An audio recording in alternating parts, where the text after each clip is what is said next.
हाँ बोलो। समाजवादी पार्टी धरना प्रदर्शन कर रही है, किस विषय पर? सबसे पहले तो मैं आप लोगों को ये बताना चाहूँगा कि हमने धरना प्रदर्शन नहीं, हमने ज्ञापन देने का कार्यक्रम करा था। समाजवादी पार्टी ने सभी पूरे प्रदेश में हर जनपद में सभी तहसीलों पे, हमें कलेक्ट्रेट में, तहसीलों पे ज्ञापन देना था। लेकिन ये प्रशासन इतना डर गया कि ना ही हमें ज्ञापन देने का काम करने को इसने दिया, ना हमें कलेक्ट्रेट जाने दिया। और जब हमने मांग करी कि हमें अगर आप कलेक्ट्रेट नहीं जाने दे रहे तो हमें जेल भेजने का काम करो, तो ये जेल भेजने का काम भी नहीं करे।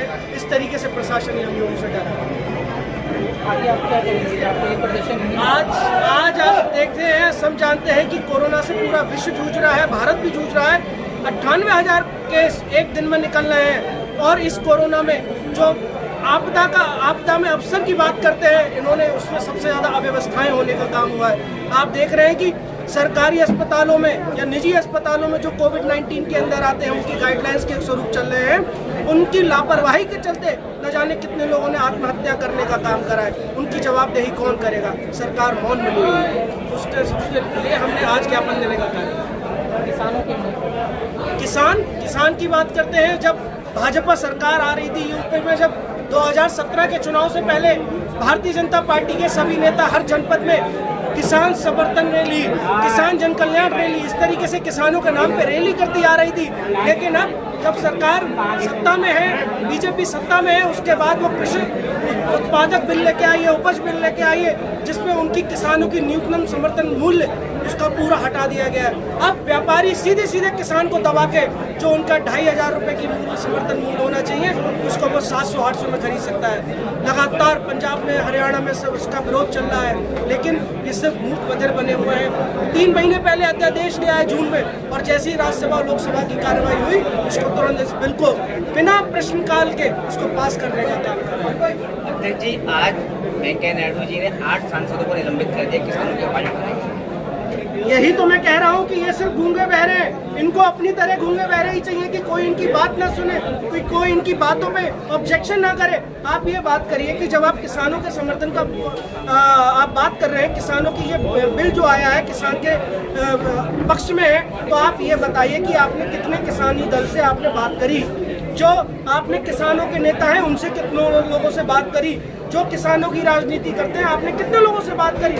ऐसी कौन सी जल्दी है कि आपने लॉकडाउन के चलते आपने जून में इसको अध्यादेश लाया और एकदम इस बिल को बिना प्रश्नकाल के आपने पास करने का काम करा? कोई तो इसमें गड़बड़ घोटाला जरूर है। और जब उस चीज का जब क्वेश्चन करा गया तो वेंकैया नायडू ने उनको सस्पेंड करने का काम करा। हम कहते हैं कि हम अपनी आवाज उठाते रहेंगे, चाहे कोई कितनी भी कार्रवाई करता रहे। एक आपके भी सांसद राम गोपाल यादव जी, उन्होंने भी तो किसानों की बात उठाई। ये सरकार स्पष्ट है कि जो किसानों की आवाज उठाएगा उसकी आवाज को या तो दबा दिया जाएगा या उसको जेल में डाल दिया जाएगा। लेकिन हम ना दबने वाले हैं, ना चुप बैठने वाले हैं। अगर आपकी मांग को पूरा के लिए आगे भी आंदोलन करेंगे? हम आगे आंदोलन करेंगे। हमने आज ज्ञापन के माध्यम से इनको समय दिया है। अगर ये हमारी मांगों पे खरे नहीं उतरते हैं, हमारी मांगे नहीं मानते हैं, अगर ये किसानों के बारे में नहीं सोचते हैं, अगर अपनी पुलिस प्रशासन की प्रणाली को सही नहीं करते हैं, अगर ये अस्पतालों पे नकेल नहीं कसते हैं, तो हम आगे फिर आंदोलन करेंगे, आगे फिर धरना प्रदर्शन करेंगे। जी, क्या नाम है आपका? मेरा नाम समयून खान है जी। आज ये धरना क्यों दिया आप लोगों ने? देखिए, जिस तरीके से भाजपा की जो जन विरोधी, महिला विरोधी, युवा विरोधी जो नीतियां हैं, उन सब के खिलाफ आज हम लोगों ने एक ज्ञापन का कार्यक्रम रखा था। हर जनपद में ये कार्यक्रम रखा गया था माननीय राष्ट्रीय अध्यक्ष जी के आह्वान पर। तो आप ये देखिए कि सिर्फ ज्ञापन देने में भी यहाँ पे इन लोगों को डर लगता है। ज्ञापन भी देने के लिए हमें कलेक्ट्रेट तक नहीं पहुँचने दिया गया, यहाँ पे ही हमें रोक लिया गया, कार्यालय से थोड़ा आगे ही। ये खुली एक तरीके से लोकतंत्र की हत्या है कि आप अगर किसी चीज़ का विरोध करना चाहते हैं तो आप अपना ज्ञापन भी नहीं सौंप सकते जिलाधिकारी को या तहसील में, कहीं भी आप मतलब वहां तक पहुंच ही नहीं सकते, उससे पहले ही आपको रोक दिया जाएगा। दूसरी बात, जिस तरीके से महिलाओं के साथ बलात्कार हो रहे हैं, जिस तरीके से हत्याएं हो रही हैं, आप देखिए कुछ दिन पहले लखीमपुर जनपद में, लखीमपुर खीरी में किस तरीके से नाबालिग एक बालिका के साथ, बच्ची के साथ बलात्कार किया जाता है 5 लोगों के द्वारा, और उसके बाद उसकी वीडियो बना के वायरल की जा रही है। उसके बाद भी माननीय मुख्यमंत्री जी जो हैं वो सामने आके इसकी जिम्मेदारी नहीं लेते हैं, कोई अफसोस नहीं जताते हैं, कोई खेद व्यक्त नहीं करते हैं कि हम इसके खिलाफ कोई कदम उठा रहे हैं। इस तरीके का कोई वो सामने आके जिम्मेदारी नहीं ले रहे हैं। कितनी लापरवाही वाली बात है ये जो हालात हैं, इस हालात से युवा, महिला, व्यापारी सब गुस्से में हैं। छात्र बहुत ज्यादा परेशान हैं। इन सब का विरोध करने के लिए आज हमने एक ज्ञापन का कार्यक्रम का आयोजन किया था। और बस जिस तरीके से आज युवा इकट्ठा हुए थे, महिलाएं इकट्ठा हुई थी, उसको देख के ये लग नहीं रहा है कि 2022 में भारतीय जनता पार्टी की सरकार दोबारा आने वाली है। बिल के बारे में आपका क्या कहना है? देखिए, हमारी केंद्र की और उत्तर प्रदेश की सरकार लोकतंत्र की हत्या करना चाहती है। और बल्कि मैं ये कहूँगा कि सरकार जो केंद्र की और उत्तर प्रदेश की है, ये हक और इंसाफ का गला घोटना चाहती है। किसान हमारे देश की आन बान शान है। किसान हमारे देश की राजनीति का केंद्र बिंदु है। हमारे देश का विकास हमारे खेतों खलिहानों से होकर जाता है। किसानों के विरुद्ध ये जो बिल ला रहे हैं, ये किसानों के लिए एक डेथ वारंट की तरह है। राज्यसभा में हमारे पार्टी के नेता आदरणीय प्रोफेसर रामगोपाल यादव जी ने इस किसान बिल का विरोध किया और उसी का नतीजा हुआ, जैसा भी आपके चैनल के माध्यम से मालूम हुआ, कि राज्यसभा के 8 सांसदों को निलंबित कर दिया गया है, जो कि बहुत ही निंदनीय है। ये सरकार लोकतंत्र की हत्या, आप बराबर देख रहे हैं, लोकतंत्र की हत्या कर रही है। और लोकतंत्र का चौथा स्तंभ कहे जाने वाले हमारे सम्मानित पत्रकार बंधु, आपने देखा होगा उत्तर प्रदेश के हमारे कई सम्मानित पत्रकार बंधुओं की भी हत्या कर दी गई। आज उत्तर प्रदेश के अंदर कानून व्यवस्था नाम की चीज एकदम है नहीं। कानून व्यवस्था एकदम ठप हो चुकी है। उत्तर प्रदेश का किसान, नौजवान, बेरोजगार नौजवान, सारे के सारे लोग परेशान हैं। हमारा प्रदेश और देश बहुत नाजुक दौर से गुजर रहा है।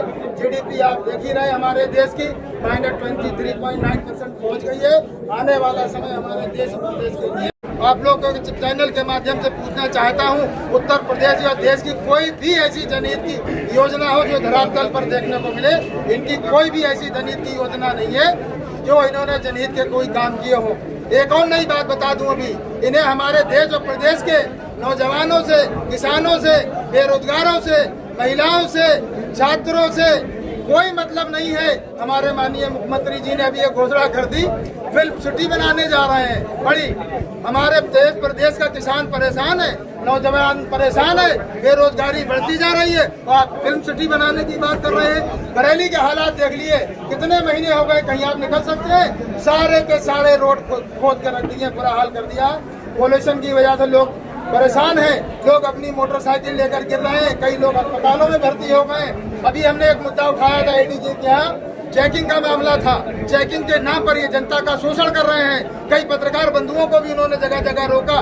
एक एक बाइक के ऊपर 10-10 सिपाही डट जाते हैं और वो जब भागते हैं, गिर गए, वो उनके चोटें लगी, वो अस्पतालों में भर्ती हुए। जो चेकिंग के नाम पर जो जनता का शोषण कर रही है यहाँ की पुलिस, वो भी बंद होना चाहिए। और जनहित के जो भी मुद्दे हैं, आगे भी समाजवादी पार्टी के लोग, आज तो हमारा धरना प्रदर्शन नहीं था, सिर्फ जिलाधिकारी के माध्यम से ज्ञापन देने का प्रोग्राम था। अगर इन्होंने सुधार नहीं किया और जनहित के मामलों को नजरअंदाज किया तो समाजवादी पार्टी का एक एक नेता, एक एक कार्यकर्ता आंदोलन करने को बाध्य होगा। इसकी जिम्मेदारी सरकार की। धन्यवाद। देखिए, हमारे देश और प्रदेश की सरकार निजीकरण के नाम पर इन्होंने सारे के सारे संस्थान इन्होंने निजी हाथों में सौंप दिए हैं और निजी हाथों में सौंपने की वजह से हमारे देश में बेरोजगारी बढ़ गई है। मुल्क की आजादी के बाद सबसे बड़ी बेरोजगारी आज हमारे देश और प्रदेश में है। 5 साल की जो संविदा की बात करी, हमारे राष्ट्रीय नेता, राष्ट्रीय अध्यक्ष आदरणीय अखिलेश यादव जी को जैसी पता चला, उन्होंने कहा जिस दिन मैं सरकार में आऊंगा उसी दिन इस अध्यादेश को पलटूंगा। और उन्होंने कहा मैंने रोजगार देने की बात की थी, रोजगार भी दिया, बेरोजगारी भत्ता भी दिया, कन्या विद्या धन भी दिया, विधवाओं को पेंशन भी दी। 100 डायल की सुविधा जो हमारे पूरे एशिया की सबसे हाईएस्ट टेक्नोलॉजी की सुविधा है, 100 डायल की सुविधा दी, उसे 112 कर दिया उन्होंने। 109 की सुविधा दी, वुमेन पावर की सुविधा दी, सारी की सारी सुविधाएं तो वही है। इन्होंने बात यह है कि अपना लेबल लगा के उसे बदल के रख दिया इन्होंने, लेकिन वो दिन दूर नहीं है 2022। याद रखिए, जनता सिर्फ और सिर्फ हमारे जो युवा नेता हैं अखिलेश यादव जी की तरफ देख रही है और 2022 में उत्तर प्रदेश के अंदर इन्हें धूल चटा कर रख देंगे और इनके ताबूत में आखिरी कील ठोकने का काम करेंगे समाजवादी। कई जगह पे लाठीचार्ज देखिए